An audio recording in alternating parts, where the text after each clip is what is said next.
রংপুরের গঙ্গাচড়া ৯টি ইউনিয়নের ৭টি তিস্তা তীরবর্তী। বর্ষায় বন্যা আর বাকি সময় ধুধু বালুচর। সংসার সচলে এখানকার বেশিরভাগ মানুষের ভরসা কৃষি।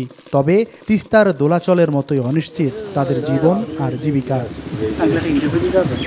গঙ্গাচড়া উপজেলার সঙ্গে সিটি কর্পোরেশনের ৯টি ওয়ার্ড মিলে রংপুর ১ আসন।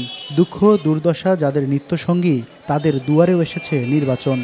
তামাকের সময়, ধানের সময় কাজ একটু হয় আর কাজ নাই। স্বাস্থ্যের ব্যাপারে এখানে কোনো কিছু নাই, কোনো ক্লিনিক কিছু নাই। তফসিল না হলেও গরম হয়ে উঠেছে ভোটের মাঠ। আলোচনায় তিস্তা মহাপরিকল্পনা। প্রতি বছরে ২-৩ বার করে ভাঙন আসে, আর যারা এমপি হয় আমাদের ২-৪ কেজি চাউল অথবা কাপড় দেয়, আমরা এগুলো চাই না। যখন ইলেকশন আসে তখন ভালো ব্যবহার, ভালো সুন্দর ব্যবহার, সুন্দর ভাষায় কথা বলে।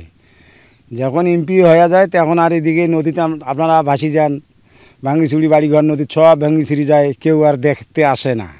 ১৯৮৬ সালের পর থেকে এই আসনে ছিল জাতীয় পার্টির একচ্ছত্র আধিপত্য। তবে ২০২৪ সালে স্বতন্ত্র প্রার্থী হয়ে জয়ী হন আওয়ামী লীগ নেতা।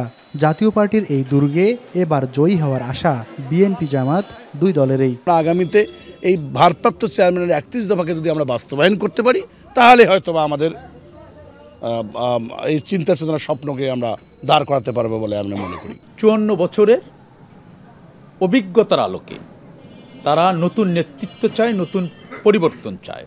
আর এই পরিবর্তনটা দাঁড়িপাল্লার হাত ধরেই চায়। সে উচ্ছ্বাস, সে আবেগ, সে ভালোবাসা আমরা যেখানে যাচ্ছি আমরা সেটি লক্ষ্য করতে পারছি। ৩,৭১,০০০ ভোটারের এই আসনে নারী পুরুষ প্রায় সমান। তিস্তায় জেগে ওঠা চরে আগামীর স্বপ্ন বুনছেন এখানকার কৃষকরা।